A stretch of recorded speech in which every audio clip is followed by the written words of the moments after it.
mais uma vez pedimos Tua companhia, Tuas bênçãos e direção. Ajuda-nos, Senhor, a preparar a apresentar essa palestra segundo a Tua vontade e que seja útil para o nosso fortalecimento, para a salvação. Em nome de Jesus. Amém. Nós vamos tratar agora de leis dominicais e eu quero que a gente olhe um pouco para a história passada e então faça a ligação com o que está acontecendo hoje. Parte disso a gente já viu nas apresentações anteriores, então eu vou até pular, tá? O princípio fundamental quanto à legislação ou não religiosa foi estabelecido por Cristo e a gente vê isso em Mateus 22, 21. Então ele lhes disse: dai, pois, a César o que é de César e a Deus o que é de Deus. Então nesse ponto Jesus já separou coisas que pertencem a César e coisas que pertencem a Deus. Existem coisas que não pertencem a Deus e coisas que não pertencem a César. Por exemplo, um tributo que o Estado está te cobrando não é de Deus, é devido ao Estado. E existe coisas que você tem que dar para Deus que não é para dar para o Estado. Por exemplo, seguir sua consciência. O direito de consciência está no seu dever para com Deus. Obedecer à consciência tem que ver com Deus. A guarda do sábado. O Estado não pode legislar quanto a sábado, se você guarda, não guarda, como guarda, se guarda, não importa. O Estado não tem nada a ver com isso. Nem guarda de domingo. Tá? Então, na lei de Deus, você tem 4 mandamentos na tábua assim da esquerda e 6 mandamentos na tábua da direita. Os 4 mandamentos têm que ver com o seu relacionamento com Deus. Quanto a esses primeiros 4 mandamentos, o Estado não tem nada que ver. Os últimos 6 mandamentos têm que ver entre você e o relacionamento com o seu próximo. Nesses últimos, o Estado pode ter alguma coisa que ver. Porque lida com relacionamento entre pessoas. Só que mesmo assim, o Estado não pode punir você pela quebra dos mandamentos. Ou seja, ele não pode punir sua imoralidade. A única coisa que ele pode punir é sua incivilidade. Você não está sendo civil, porque existem leis civis. Mas o Estado não pode punir você porque você quebrou o 7º mandamento, o 9º mandamento. O Estado não tem nada a ver com moralidade. Não é um Estado moral, é um Estado civil. Certo? A lei de Deus é moral. Uma lei moral. Mas o Estado só tem leis civis, não são leis morais. A gente vai ter que correr aqui, então eu peço desculpa para vocês, mas a gente vai ter que correr mesmo, porque a gente tem 25 minutos, eu acho. Após a morte dos apóstolos de Cristo, lobos infiltraram o rebanho. Homens exaltaram leis humanas acima da lei de Deus. O sábado foi tornado igual em importância ao domingo. Pouco depois ele foi exaltado, o domingo foi exaltado. Eu acabei de trocar a palavra ali, né? O domingo foi tornado igual em importância ao sábado. Pouco depois, o domingo foi exaltado acima do sábado. Primeiro estava assim, primeiro estava abaixo, certo? Aí ele foi posto em igualdade, eles começaram a guardar sábado e domingo. Isso na história cristã. Depois o domingo foi posto acima do sábado. E aí o sábado começou a ser espezinhado e posto para baixo. A ponto de quem guardasse o sábado ser considerado fora, herege, e aí perseguido e morto. Logo depois, o sábado foi atacado e começou-se a perseguir quem guardava. A união entre igreja e Estado ocorreu em decorrência das lisonjas mútuas trocadas entre Constantino e os bispos, do ano 311 a 314 d.C., na época em que Melquíades era o bispo de Roma. Os verdadeiros autores da mudança do sábado para o domingo foram os pais antinicenos, os quais viveram antes do concílio de Nicéia, que foi convocado por Constantino no ano 325. Então imagina o imperador, o civil, né, convocando um concílio da igreja. E ele presidiu o concílio. Faz sentido isso? Em 321, dia 7 de março de 321 depois de Cristo, ocorreu a lei dominical de Constantino. E perto do ano 325, o Papa Silvestre declarou oficialmente que o domingo era o dia do Senhor. Esse é o edito de Constantino, se vocês quiserem, vocês podem ler depois. 7 de março de 321. Mas o sábado continuou a ser guardado por grupos espalhados, né? Então tem vários grupos que ainda mantiveram verdades da Bíblia. Não que todos eles guardassem o sábado, o 7º dia, mas eles foram perseguidos por verdades que eles guardavam e que a Igreja Papal havia abandonado. Então eu já mencionei para vocês antes os valdenses, albigenses, paulicianos, petrobrucianos, henricianos. Falei dos pré-reformadores também, né? Berengar de Tours, Pedro de Bruys, Henrique de Lausanne, Arnaldo de Brescia e Clemens Claudius. Cada um deles teve seu papel, e eles resistiram ao poder papal e anunciaram e atacaram erros que estavam sendo cometidos dentro da Igreja Papal de forma bem forte. A gente não vai ler isso aqui porque não vai dar tempo, mas se vocês quiserem depois vocês podem ter acesso a isso.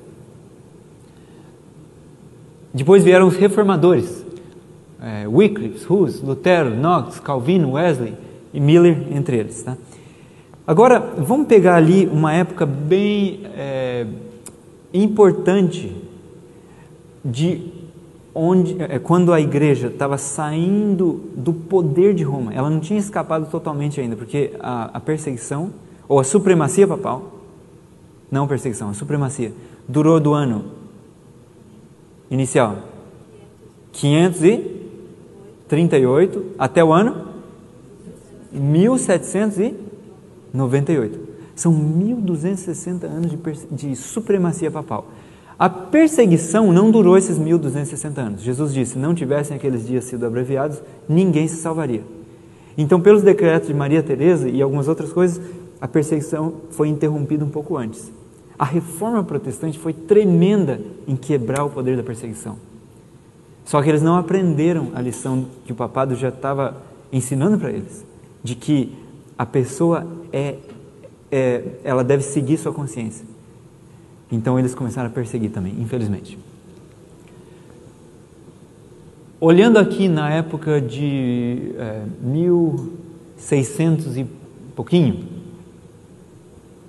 1620, a gente vê a viagem feita pelos pais peregrinos, né? Eles vieram no navio Mayflower, vieram da Inglaterra, foram para a Holanda, pegaram alguns e vieram para os Estados Unidos e pararam ali em Massachusetts, né? Plymouth Rock é onde eles desembarcaram. Esses pais peregrinos estavam fugindo de perseguição religiosa na Europa, no Velho Mundo, né? Europa para cá, Estados Unidos para cá. No Velho Mundo. Eles queriam escapar da perseguição religiosa. Então eles se direcionaram para um novo mundo, as Américas, aonde não tinha perseguição ainda. E eles trouxeram ideias e se formalizaram ali em um corpo político. No Mayflower eles escreveram isso. Eles se uniram em um corpo político. E eles estabeleceram princípios de um governo, que a melhor definição de república que eu saiba, é um governo do povo, pelo povo e para o povo. Não é um soberano ali, dominando o resto, fazendo todo mundo trabalhar para ele, sem leis que possam regir a ele, mas com leis que regam todo mundo. Não é isso. Uma república é um governo do povo, pelo povo e para o povo. Dentro desse navio Mayflower nasceram 2 bebês, um no caminho e um quando eles já estavam no porto ali, na Baía de Massachusetts. E o nome do bebezinho foi dado Peregrine White. Ele se tornou um símbolo da liberdade americana para os Estados Unidos. E Tiago White foi descendente desse Peregrine White, descendente direto do Peregrine White. E isso está escrito no livro de Tiago White chamado Minha História. Ele conta ali a biografia dele. Os fundadores dos Estados Unidos conheciam a história do papado e separaram a igreja e Estado. Eles tinham 2 princípios fundamentais: republicanismo e protestantismo. O que é republicanismo? Uma nação sem rei, né? Ou seja, eles sabiam o que rei causava? Poder absoluto. Então, republicanismo. Agora, protestantismo. Uma igreja sem um papa. Eles conheciam muito bem o que era ter um Papa. A gente não conhece. Sabe por que a gente não conhece? Porque a gente não viveu aqueles anos. Lê o Império Eclesiástico, você vai saber o que é ter um Papa. E eles falam, a gente não quer nada disso. Não quer rei, não quer Papa, a gente quer liberdade. Em suma, a gente quer liberdade. E eles fundaram a nação com base nisso. Tem um texto do Grande Conflito, a gente vai só ler a parte amarela. A irmã White diz assim: e a Constituição garante nos termos mais explícitos a inviolabilidade da consciência. O Congresso não fará nenhuma lei que estabeleça a religião ou proíba seu livre exercício. Aqui está a Declaração de Independência, 1776, 4 de julho de 1776. E ali eles novamente falam que sobre a liberdade, né? Eles falam assim, consideramos estas verdades por si mesmo evidentes, que todos os homens são criados iguais, então não tem um que é acima do outro, não tem um que tem sangue azul da realeza e o resto tem sangue vermelho, é plebeu, não tem isso, todos são iguais, criados iguais, sendo-lhes conferidos pelo seu Criador certos direitos inalienáveis, entre os quais se encontram a vida, a liberdade e a busca da felicidade, que para garantir esses direitos são instituídos governos entre os homens, derivando os seus justos poderes do consentimento dos governados, ou seja, o único poder que o governo devia ter sobre os que estão sendo governados é se os governados consentiram com isso. Não tem aquele chamado divino direito dos reis. Não é por concessão, a gente consentiu. Todos estão de acordo, votado, beleza, então é lei para todos. Mas se não foi votado, não foi aprovado, não é lei. Mas no passado não era assim. O rei falava, eu quero isso assim. Tá bom, o rei falou. Não, mas isso é injusto. Como direito de prima nocta. O rei tinha o direito, que ele mesmo instituiu, de conhecer a noiva na primeira noite. Todo casamento ele podia ir lá pegar a noiva e levar para casa dele. E é só a partir da segunda noite que ela ia para o noivo. Quem que estava de acordo com isso? Será que o povo votou? Vamos fazer uma lei assim? Não, o rei estabeleceu essa lei. Isso é ter rei. Ninguém quer isso. Então, república, a ideia de república desde Roma é o povo vota, né? Vamos avançar rapidamente aqui. Os elaboradores da Constituição reconheceram o eterno princípio de que a relação do homem para com seu Deus está acima de legislação humana e de que seus direitos de consciência são inalienáveis.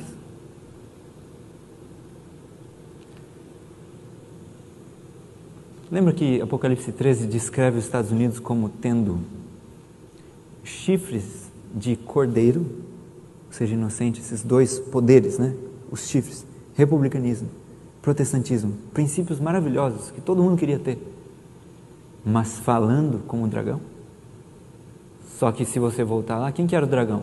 Primeiro era Roma pagã, depois virou Roma papal, e falar como Roma pagã e papal, nesse sentido, é fazer leis de caráter religioso que violem a consciência, mas a pessoa tem que seguir ela.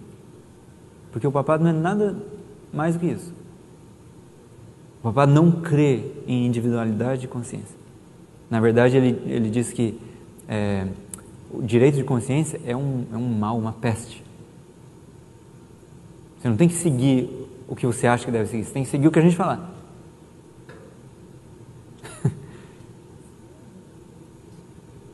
E o povo está abraçando esse sistema de novo. Incrível. De braços abertos. Olha, somos todos irmãos agora.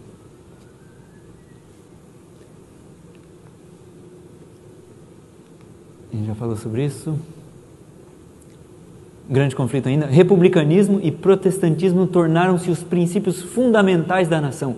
Estes princípios são o segredo de seu poder e prosperidade. O Trump falou, vamos tornar a América grande novamente. Se ele soubesse quais são os princípios que fizeram dela grande, era só seguir eles. Vamos ver aqui, rapidamente, o processo de leis dominicais. Eu vou ter que voar por essas datas aqui, para a gente poder tentar chegar ao fim. Mas acompanhe comigo, preste bem atenção. 1776, Declaração de Independência dos Estados Unidos. E ali eles disseram que a gente tem que seguir a consciência. Eles têm direito à liberdade. A gente foi criado igual. Ninguém pode forçar o outro na questão de consciência. 1787, os delegados assinam a Constituição dos Estados Unidos. Em 1789, a Carta de Direitos, Bill of Rights, e o primeiro ponto dessa carta é que o Congresso não fará nenhuma lei estabelecendo uma religião, ou seja, religião estatal, nem proibindo o livre exercício de religião. Eles separaram a igreja do Estado. Não toca na religião, eles disseram para o Estado, porque a religião é sagrada demais. As mãos sujas, políticas, não devem mexer na coisa tão sagrada que é a religião. Cada um tem seu direito de consciência de seguir a vontade de Deus. Eles já conheciam a história do puritanismo nos Estados Unidos. O puritanismo veio com uma ideia muito bonita, mas depois acabou perseguindo um monte de gente. Nos Estados Unidos houve martírio. Então eles falaram, espera aqui, vamos separar de uma vez isso, para que a igreja não domine o Estado e use a força do Estado para perseguir os dissidentes. Já pensou se nossa igreja tivesse um exército? O pastor falou que aquele ali é um herege. Cadê os soldados aqui? Pode matar. Já pensou? Que loucura que não seria? Ai não, ele não era herege, mas já foi. Na verdade, o outro pastor falou que era muito bom. Ia ser um caos, mas era assim que acontecia.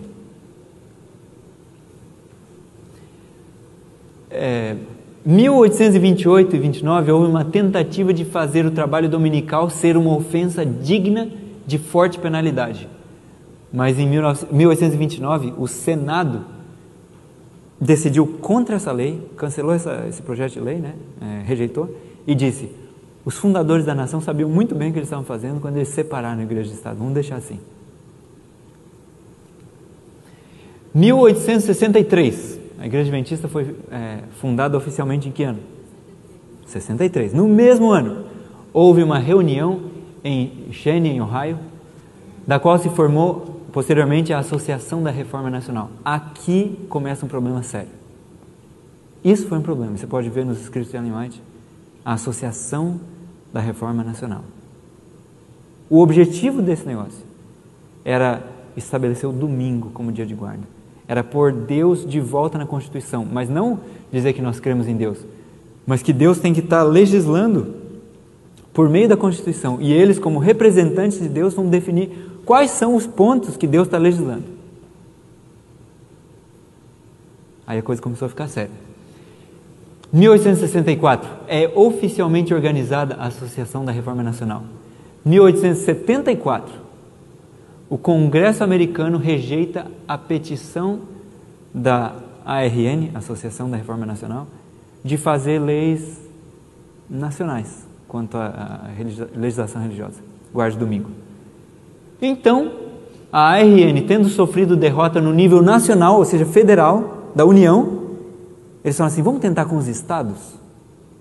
Se a nação inteira não quis, vamos ver se a gente consegue com os estados. E aí eles começaram a trabalhar com os estados. E sabe o que? Eles tiveram muito mais sucesso a nível estadual do que a nível nacional.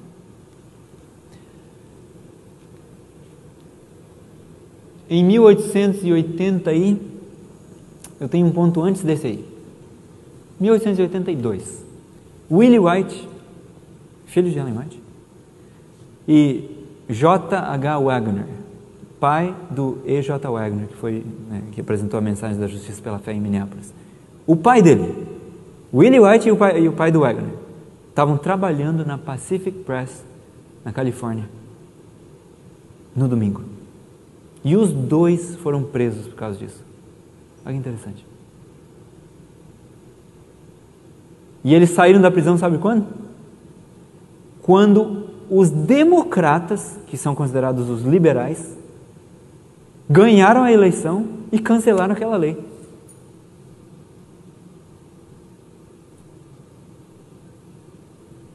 A gente pensava que os democratas são os mais liberais, que estão trazendo tudo que é ruim, e realmente tem coisas ruins que eles estão trazendo, mas precisou deles para uma lei assim ser cancelada.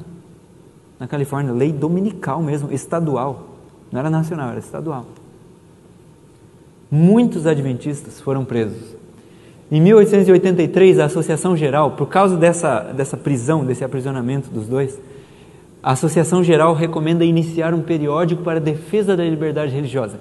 Tem início, então, no mesmo ano, o Sabbath Sentinel, com mais de 500 mil cópias distribuídas, mas ele se encerra no fim do ano por falta de editores.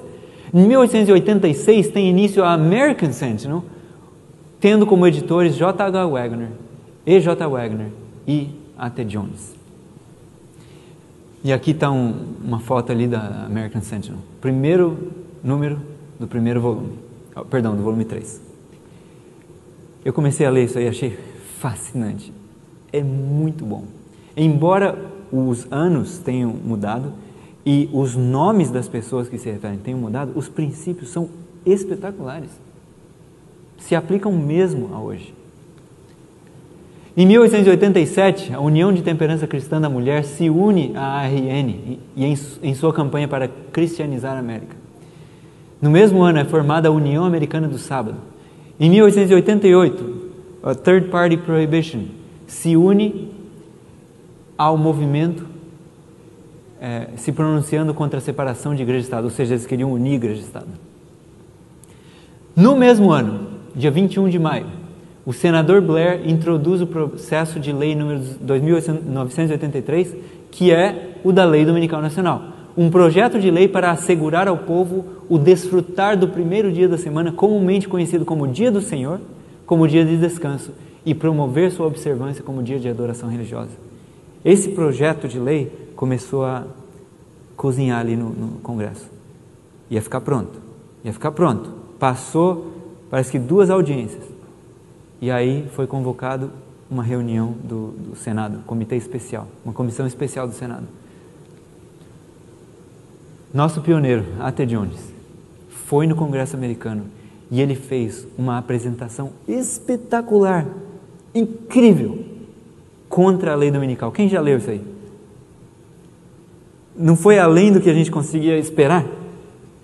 Eu aprendi 2 coisas lendo esse livro, o livro, né? Porque tem o livro A Lei Dominical Nacional, que é o argumento que ele fez no Congresso, palavra por palavra, com algumas notas adicionais ainda dele. Quando eu li esse livro, eu descobri 2 coisas. Primeiro, a gente não sabe o que está vindo. A gente acha que sabe. Mas pelas perguntas que o senador fez, a gente não sabe. Segundo, a gente não sabe o que dizer quando a coisa vier. Mas aprende essas 2 coisas lendo o livro. A Lei Dominical Nacional. E isso foi no dia 13 de dezembro. E a lei não passou. Tá?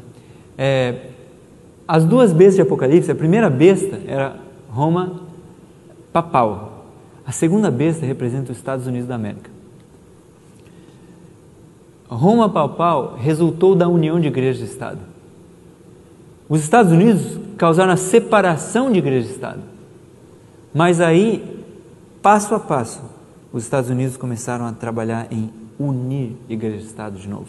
Não vai dar tempo de falar da visão de Salamanca, nem praticamente não vai dar da Conferência Geral de 1893, mas vocês podem ouvir esses sermões da Conferência Geral de 93, alguém gravou mais recentemente, no site ellenwhiteaudio.org.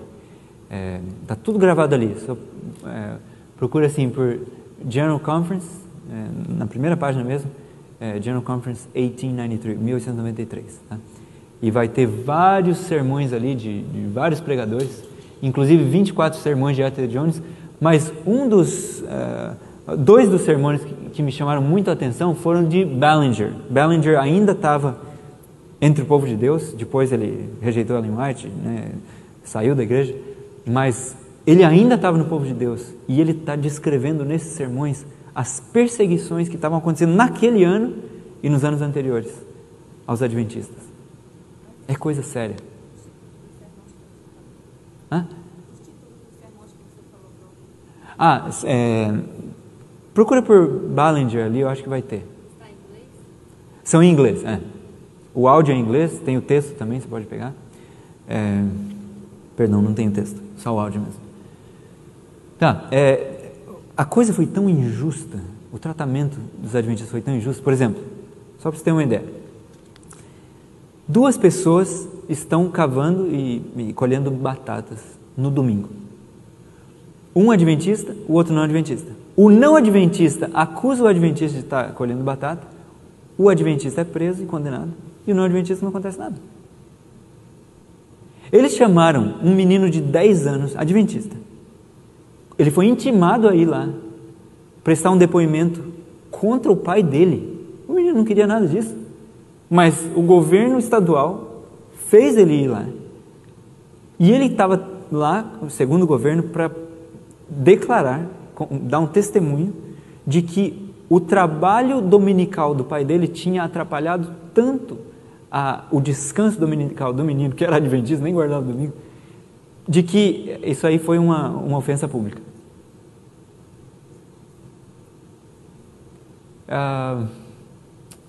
Tem uma série de perguntas que aconteceram num dos julgamentos que para mim é incrível. Chamaram um adventista e falaram assim: você conhece alguém que trabalha aos domingos? Ele: sim, as ferrovias daqui estão abertas todo domingo. Mas você conhece mais alguém? Sim, os estábulos, o pessoal que cuida de cavalo também fica aberto todo domingo. Mas você conhece mais alguém?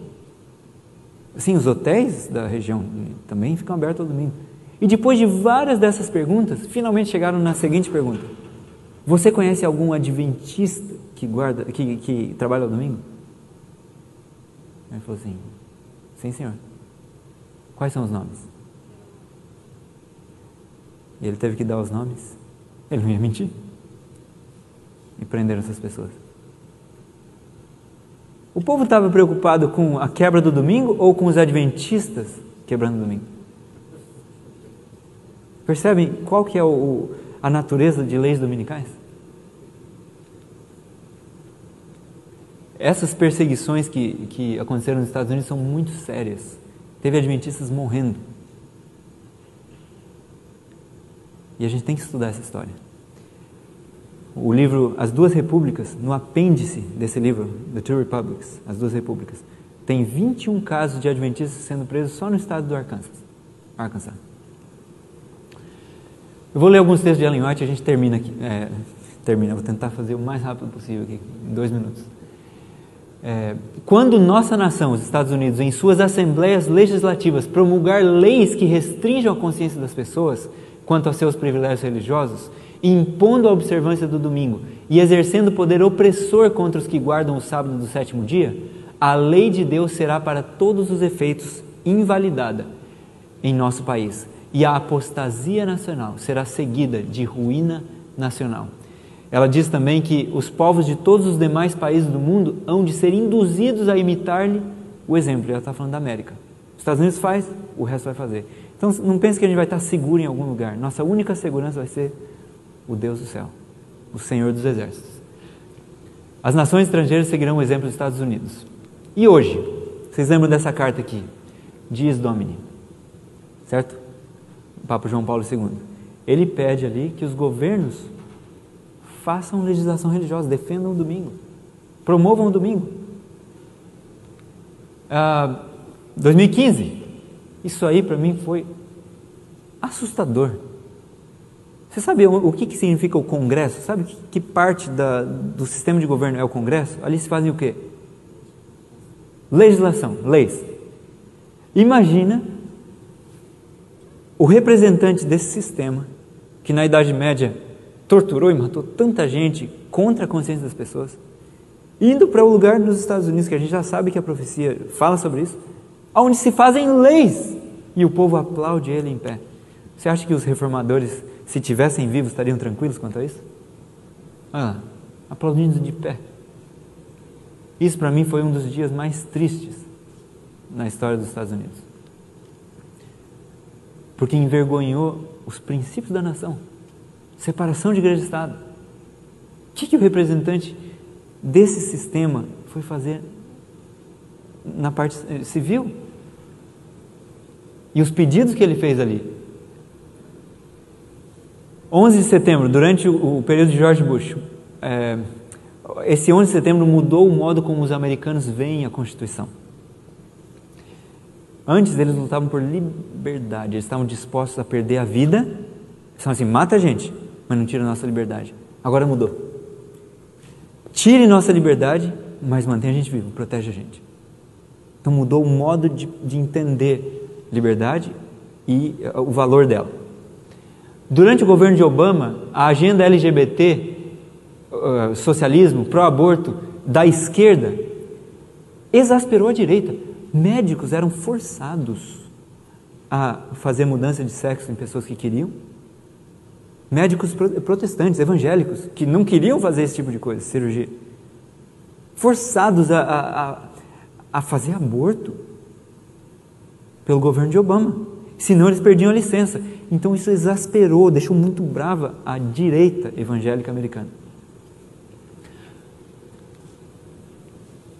Tudo isso inevitavelmente causou um contra-ataque de parte da direita evangélica. Eles não podiam tolerar a situação como estava.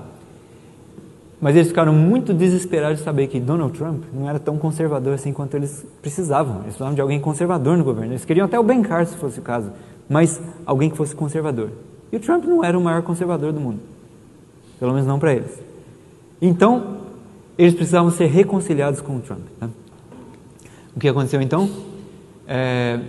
Ben Carson e Bill Dallas convocaram uma reunião com acho que eram os 400 mais influentes evangélicos americanos, com Trump. Em Nova York, a portas fechadas, a imprensa não podia participar. E a ideia foi alinhar as ideias, né, dos dois grupos, do Trump e dos evangélicos. Então, você pode ver aqui, esses links levam para quando houve essa reunião entre ele e os evangélicos. Trump precisava do apoio dos evangélicos, eles não confiavam nele. Então, foi no Marriott Marquis, em Nova York, que aconteceu essa reunião. Tá? E nessa reunião, embora 400 pessoas tinham sido convidadas, 1000 apareceram, nessa reunião, Trump prometeu 3 coisas para eles. Primeira coisa, nomear juízes conservadores. Segunda, destruir a emenda Johnson. Depois eu explico o que é isso. E terceira coisa, dar aos evangélicos poder político. E com essas condições, os evangélicos concordaram em apoiar o Trump. Emenda Johnson, rapidamente, é a emenda que diz assim, se você é uma organização sem fins lucrativos, você não pode girar a roda política com o dinheiro que você recebe. Então, se uma igreja começa a fazer defesa de políticos ou promover alguém, ativismo político, ela perde o status, em inglês é 501c3, é um status sem fins lucrativos. E aí ele tem que pagar imposto. E o imposto é altíssimo. Então essa emenda Johnson, que o antigo senador Johnson fez, e ele virou presidente depois, essa emenda Johnson limita muito, embora não totalmente, os poderes religiosos de assumir e vestir a camisa política. E o Trump prometeu para os evangélicos derrubar essa emenda. E ele tentou derrubar, mas não foi aprovado. Então ele deu uma outra ordem para o IRS, que é o sistema de impostos americanos, e falou assim, a ideia é mais ou menos assim, se alguém violar esse ponto, finge que você não viu. Então, para o efeito prático, ele conseguiu, né, de certa forma, anular essa emenda. E agora a gente vai terminar lendo as citações de Ellen White e vamos encerrar aqui. A Ellen White fala assim, o movimento dominical está agora abrindo caminho nas trevas. Os líderes encobrem a verdadeira questão e muitos que se unem ao movimento não percebem para onde propende a tendência oculta. Eles estão agindo como cegos. Não veem que se um governo protestante abandona os princípios que deles fizeram nação livre e independente e pela legislação introduz na Constituição princípios que propaguem a falsidade e ilusão papal, eles estão se lançando nos horrores romanos da Idade Média. Ela está falando, isso aqui vai voltar. O que a gente temeu tanto no passado vai voltar de novo. Vocês não percebem que vocês estão quebrando as únicas barreiras que impedem de a coisa acontecer? É nosso dever fazer tudo o que estiver ao nosso alcance para evitar o perigo que se aproxima. Os que estão agora guardando os mandamentos de Deus precisam pôr-se em atividade para obter a ajuda especial que só Deus pode dar-lhes. Devem trabalhar mais diligentemente para o quê? Para adiar até quando for possível a calamidade que se aproxima. O povo de Deus que guarda os mandamentos não deve permanecer calado neste tempo, como se aceitássemos a situação de bom grado. Não, tranquilo, isso aí, estão passando ali, mas não tem problema, vamos ficar quietinho, Deus vai proteger. Não estamos cumprindo a vontade de Deus se nos deixarmos ficar em quietude, nada fazendo para preservar a liberdade de consciência. Fervente e eficaz oração deve ascender ao céu para que essa calamidade seja deferida, ou seja, postergada, até que possamos realizar a obra por tanto tempo negligenciada. Haja as mais fervorosas orações e então, não é só orar, trabalhemos em harmonia com as nossas orações. Esse texto para mim é o mais forte. Há muitos que estão despreocupados e se acham, por assim dizer, adormecidos. Eles dizem, se a profecia predisse a imposição da observância do domingo, a lei certamente será promulgada. E tendo chegado a essa conclusão, assentam-se em calma expectativa do evento, confortando-se com o pensamento de que Deus protegerá seu povo no tempo de angústia. Não, Deus falou que vai ter a lei dominical, fique tranquilo que Deus vai nos proteger. Só espere. Agora olha como ela continua. Mas o Senhor não nos livrará se não fizermos algum esforço para realizar a obra que Ele nos confiou. Como fiéis atalaias, deveis dar o aviso ao ver que vem a espada, para que homens e mulheres, pela ignorância, não sigam um rumo que evitariam se conhecessem a verdade. O que Deus espera que a gente faça? Lute contra isso. Remova a ignorância quanto a esse ponto. Ilumine o povo quanto a esse ponto. Não, exatamente. Jones não era deputado. Ele foi lá em caráter civil, ele foi como um cidadão americano. Isso acontece hoje. Você pode conversar com o seu deputado ou senador para ele. Sim. O Jones foi lá, ele fez a apresentação. Ele conhecia. O problema é que nós não conhecemos. Então a gente vai lá e a gente vai fazer um argumento que não vai ser bom. O advogado nosso já está no Congresso. Ele tem uma outra causa que eu lembro agora. Eu acho que se a gente estudar bem, a gente vai ter muito mais força para defender. E muito mais alerta. A gente vai ver coisa acontecendo que a gente não está percebendo. E aqui, espero que a trombeta dê o sonido certo no tocante a esse movimento da lei dominical. Penso que seria melhor se em nossas revistas o assunto da perpetuidade da lei de Deus se tornasse uma especialidade. Devemos agora fazer tudo o que for possível para derrotar essa lei dominical. Entenderam a vontade de Deus? Irmão, por gentileza, haverá possibilidade de você disponibilizar esse slide para a gente? Aí? Com certeza, com certeza. Sabe por que eu estou falando isso? Isso aí vai estar disponível, sim. Eu estou falando isso para você porque às vezes quando é comentado esse assunto na igreja, Sim. a gente é olhado com maus olhos. Sim. É alarmismo, a gente está apressando as coisas. Então eu estou percebendo que o slide ele vem colocando a coisa de uma maneira muito equilibrada para que tire o preconceito desse tipo de pregação. Entendeu? Sim. Então, por isso eu estou perguntando isso. Não vamos achar que as pessoas estão fazendo ou rejeitando alguma coisa assim por já com uma ideia ruim. Às vezes elas não ouviram. Eu mesmo ficava pensando assim, como que eu vou lutar contra a lei dominical? Eu quero que Jesus volte logo. Então é contra a lógica para a gente lutar com uma coisa que a gente já sabe o que vai acontecer. Só que a gente não pode usar a nossa compreensão nas coisas que Deus já falou. A gente tem que falar o que Deus falou, qual que é a compreensão de Deus, qual a vontade dele. Porque a gente é falho. Então, esses textos se encontram, a maioria deles está no Eventos Finais, capítulo 9, Leis Dominicais, tá bom? Vamos encerrar aqui. Tem mais algum ponto? Última coisa. Toda essa questão de aquecimento global, do verde, do nosso lar comum, é muito bonito. Mas esse é um dos principais pontos que o Papa está usando para reunir todo mundo e aí estabelecer um dia de guarda. As pessoas estão caindo nisso como se fosse assim, olha que coisa bonita, estamos defendendo algo bom. Mas pesquise um pouco mais sobre isso e fiquem alerta, porque em breve as coisas vão acontecer de uma velocidade tão grande que a gente vai ser pego de surpresa. Ninguém quer isso. É melhor a gente se preparar, a gente estudar e saber os princípios para defender o assunto que a gente está apresentando, tá bom? Vamos orar. Já me deram aqui o limite da...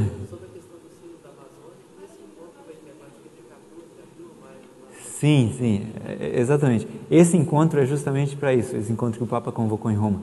É justamente para falar sobre esse tema, para ele ser aquele principal defensor da questão do clima e proteção e contra o aquecimento global. Mas se parasse só aí, não ia ter problema. O problema é que a gente já sabe que aonde a coisa vai terminar. A Bíblia já deu o caminho. E esse é um dos pontos no quebra-cabeça que vai levar aquilo lá. E eu acho que é um ponto grande. Tá? Vamos nos levantar agora, né? E terminar. Pai Celestial, louvamos o Teu nome mais uma vez pelas mensagens que o Senhor preservou para nós. Isso aqui tem nos ajudado, Senhor, a saber o que vai vir no futuro. Graças pelo dom de profecia. Graças pela revelação. E graças porque o Senhor está no controle das situações do mundo. E porque o Senhor vai nos levar até o fim. O Senhor vai guardar a Tua igreja. E nós podemos confiar que o Senhor está no controle. Louvado seja o Teu nome. Dá-nos Tua proteção. Ajuda-nos a nos aprofundarmos no estudo daquilo que o Senhor deseja. E guarda-nos de confiarmos no poder humano. Ajuda-nos a confiarmos no poder divino. Nós nos consagramos a Ti. Em nome de Jesus. Amém.